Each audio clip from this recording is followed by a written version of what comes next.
BFM Business présente Edwige Chevrillon, la grande interview. Bonsoir à tous, bienvenue dans la grande interview. C'était la personne à recevoir ce soir puisqu'il dirige le marché de Rungis, la Semaris en fait. Bonsoir Stéphane Layani. Bonsoir Edwige. Merci d'être avec nous. Vous êtes venu avec une superbe corbeille de fruits qui vient de Rungis, j'imagine. Beaucoup de questions à vous poser. On va parler du Mercosur, on va parler de la souveraineté agricole, on va parler alimentaire, on va parler de patriotisme économique parce que vous dites que c'est très important pour vous. Enfin d'abord parler de Noël. Comment ça se passe? C'est le grand rush pour vous là? C'est la période non-stop. C'est la période où on travaille beaucoup et où c'est très très merveilleux Rungis parce que ça fourmille dans tous les coins. On a plus de 600 000 passages, je ne sais pas si vous vous rendez compte, en un mois. Et clairement, c'est l'effervescence. Voilà comment on peut dire.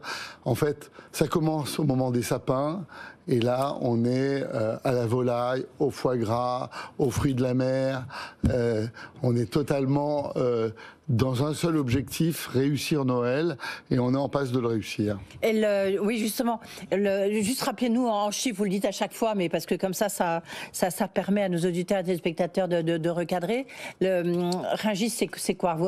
Rungis, c'est le plus grand marché au monde. Hein. C'est le plus grand marché au monde. Je suis d'ailleurs le président de l'Union mondiale des marchés, donc je le sais. CQFD. Et on fait 12 milliards de chiffre d'affaires.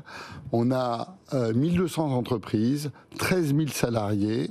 Et on vend, grosso modo, 1,8 million de tonnes de produits frais, exclusivement des produits bruts et des produits frais. Pas de surgelés, pas d'aliments préparés.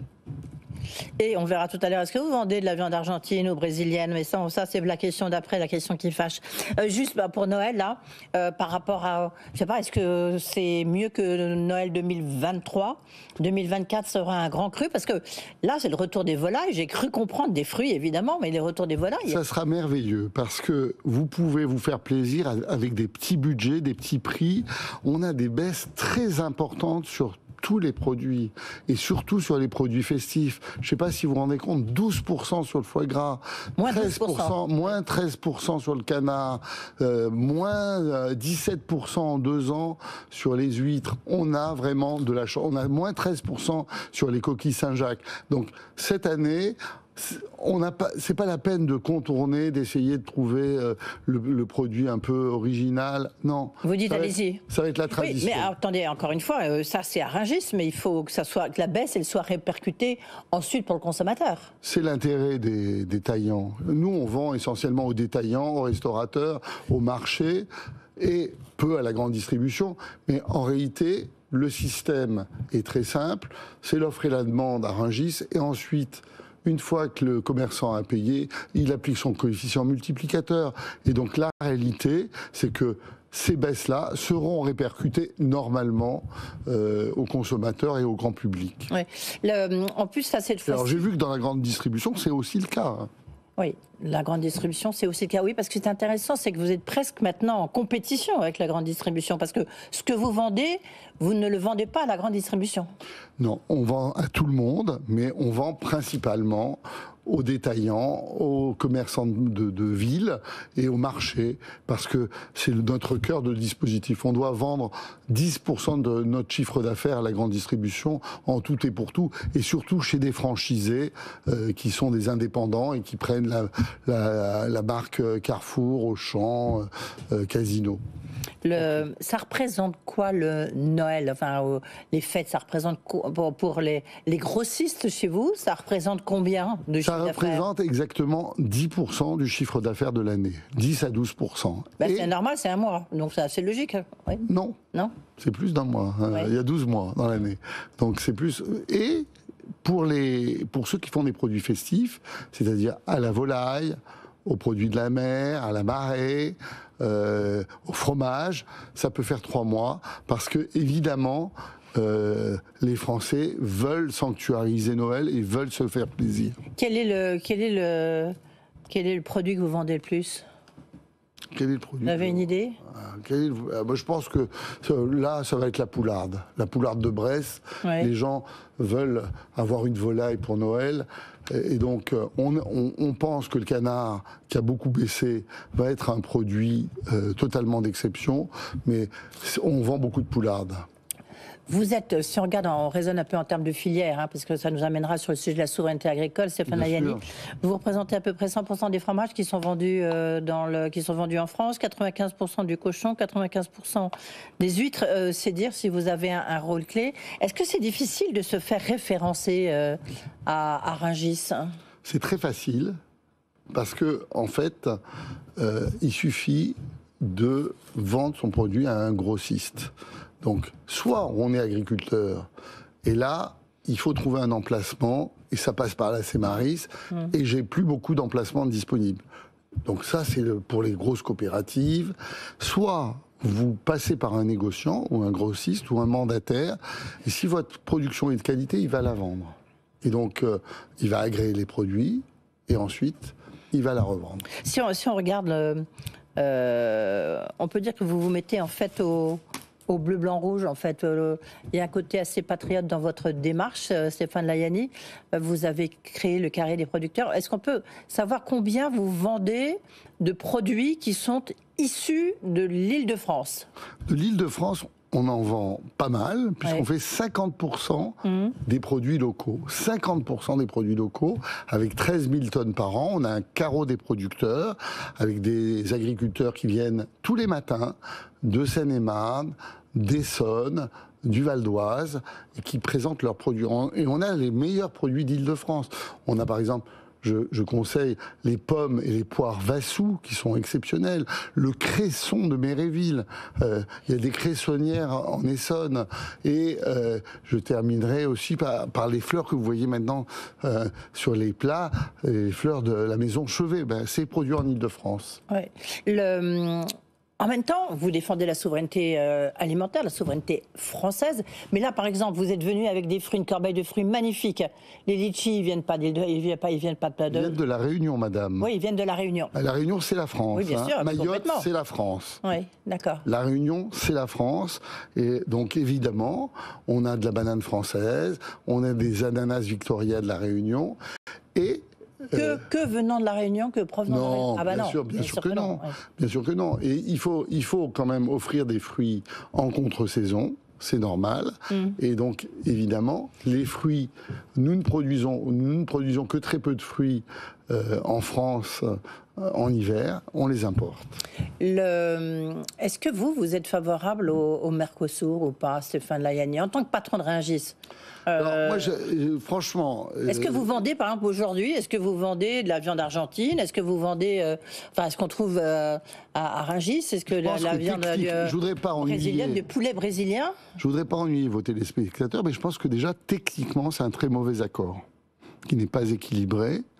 Et donc, on ne peut pas accepter l'agriculture que nous ne voulons pas pour nos enfants, pour nos familles.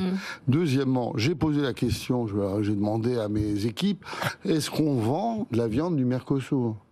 Elle m'a dit non, c'est 0%. Alors peut-être que vous allez trouver une pièce de bœuf argentine, mais honnêtement, par rapport au volume qui est fait, c'est 90 000 tonnes par an, la viande bovine par exemple, eh bien, il n'y a pas de viande argentine, il n'y a pas de viande du Mercosur.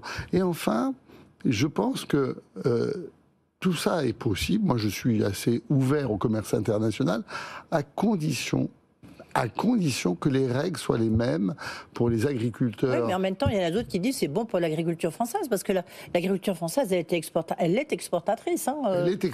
Voilà, elle a perdu beaucoup de parts de marché au niveau mondial. Mais bien sûr, mais il faut d'abord être sûr d'exporter vers ces pays-là. Ouais. Et donc, aujourd'hui, notre problème n'est pas le problème de l'exportation, notre problème est le problème de la production. Est-ce qu'on produit assez pour exporter? Il faut déjà avoir une souveraineté alimentaire, c'est-à-dire ne pas dépendre. On a vu pendant la crise du Covid que nous étions en situation de dépendre sur un certain nombre de productions. Et c'est pour ça que moi, aujourd'hui, je me bats pour la souveraineté alimentaire, que je vais créer le pavillon de la souveraineté alimentaire. Ce matin même, je faisais une réunion dans mon bureau pour dire où sera le pavillon de la souveraineté alimentaire. Mais ça veut dire quoi? Il y aura quoi dedans? Il y aura les meilleurs produits français, les meilleurs AOC, les meilleurs IGP, parce qu'il n'est pas normal que nous n'ayons pas cette vitrine de l'agroalimentaire française à Paris. Et donc Rungis se doit d'être la figure de proue de cette souveraineté alimentaire. Mais en même temps, vous avez 61% des produits qui circulent sur le marché de Rungis qui sont d'origine française. C'est déjà beaucoup, mais il y a 40% donc qui ne sont pas d'origine française. Oui, parce qu'on est un pays du nord de la France. On est une région du nord de la France, et que les Franciliens, s'ils devaient manger que des fruits et légumes d'Île-de-France en hiver, ils mangeraient beaucoup de racines. Oui, c'est ça. Donc, et est-ce que ça évolue ce rapport? Donc 40% en exportation, en importation, pardon, 60% produits de France. Est-ce que ça évolue par rapport à 2023, 2022? Il évolue, si vous voulez. Moi, je suis comme le directeur d'un aéroport. Je ne choisis pas les destinations de mes passagers. Donc, il évolue en fonction des envies des consommateurs. Ce qu'on a constaté ces dernières années, c'est que les gens étaient de plus en plus citoyens. Ils achètent de moins en moins des cerises en hiver. Ils achètent de moins en moins des produits qui ont fait le tour de la planète. Et donc ça, c'est plutôt positif. Après, il peut évoluer de façon négative parce qu'il y a des agriculteurs qui se retirent ou des contraintes agricoles qui font que... par exemple, des arboriculteurs ne font plus de cerises parce que c'est trop compliqué aujourd'hui de lutter contre la mouche Suzuki. La dernière fois, je vous avais interviewé, Stéphane Layani, je vous avais parlé du train des primeurs. Je vais vous reposer la question parce que vous m'avez dit, mais si, il est en train de repartir. Donc il est reparti, puis là, il s'arrête de nouveau. Donc c'est incroyable parce qu'on est en train de nous expliquer qu'il faut, dans le cadre de la transition écologique, il faut absolument prendre le train. Je suis très favorable au train des primeurs. J'ai même un projet de gare multimodale à Rungis pour moderniser tout ça. Tout dépend en réalité des tractionnaires, c'est-à-dire de la SNCF et des boîtes concurrentes, pour savoir si le fret est rentable pour elle ou non. Et donc malheureusement, la Commission européenne vient de casser Fret SNCF. C'est un fait. Elle a reçu des aides d'État pendant des années, parce que ça n'est pas rentable sans aide d'État. Et il se trouve que, mais là je suis observateur et client. Donc c'est terminé le train des primaires? Je n'ai pas dit cela. Et vous dites quoi là? On est en train de préparer ce projet de gare multimodale et je pense que le fret, on vient de déposer en tant que président de l'Union mondiale un projet pour être capable d'avoir du fret dans toute l'Europe par voie ferrée, projet Omicron, on y croit. Quand je vous écoute, c'est vrai qu'on se dit, tout va bien, parce que tout va bien pour Rungis, et en même temps, vous entendez comme moi, et même un peu plus près, la colère agricole.